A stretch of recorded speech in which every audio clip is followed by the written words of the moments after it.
இப்பொழுது நாம் பார்த்து கொண்டிருப்பது கடலூர் மாவட்டம் பண்ருட்டி வட்டம் திருவதிகை க்ஷேத்திரம். அற்புதமான இந்த ஐப்பசி அஸ்வதி நட்சத்திரத்தில் அன்னாபிஷேகம் தரிசனத்தை நாம் கண்டு கொண்டிருக்கிறோம். இது மூலலிங்க மாதத்துக்கு நிகராக உள்ள சரக்கொண்டைநாதர் லிங்கம். இது பொதுவாக சுவாமிக்கு மிக உகந்த தினமாக கருதப்படுகிறது. இந்த லோகத்துக்கே அன்னம் பாலிக்கும் இறைவனுக்கு அந்த அன்னத்தினாலே அலங்காரம் செய்து சுவாமிக்கு அன்ன அபிஷேகம் என்று சொல்லக்கூடிய வகையிலே மிக சிறப்பாக இந்த தினத்தில் நாம் செய்யப்படுகிறது. மாதங்கள் 12.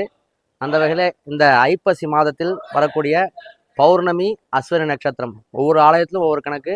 நமது திருவதி க்ஷேத்திரத்தில் அஸ்வதி நட்சத்திரை அடிப்படையாக கொண்டு சுவாமிக்கு அந்த அன்னாபிஷேகமான நிர்ணயிக்கப்பட்டு இந்த வேலைக்கிழமை நன்னாளிலே குருவாரத்திலே சுவாமிக்கு அன்னத்தினாலே முழுவதுமாக அலங்காரம் செய்து காய்கறி பழங்கள் எல்லாம் வைத்து லோகத்துக்கு படியளக்கும் இறைவனுக்கு நம்ம சுவாமிக்கு செய்கிற ஒரு அற்புதமான விஷயமாக இது கருதப்படுகிறது.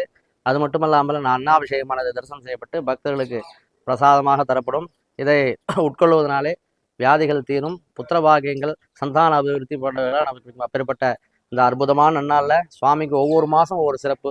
சித்திரை பௌர்ணமி, வைகாசி விசாகன்றது போல இந்த ஐப்பசி பௌர்ணமி அஸ்வதி நட்சத்திரத்தில் சேர்ந்து செய்யக்கூடிய இந்த அற்புதமான நிகழ்வை எல்லாரும் தரிசித்து எல்லாம் உள்ள எம்பெருமான் பெரிய நாயகனுடைய விரட்டானேச சுவாமியின் பரிபூர்ண அனுகிரகம் பெற பிரார்த்தனை செய்து கொள்கின்றோம். திருச்சிற்றம்பலம்.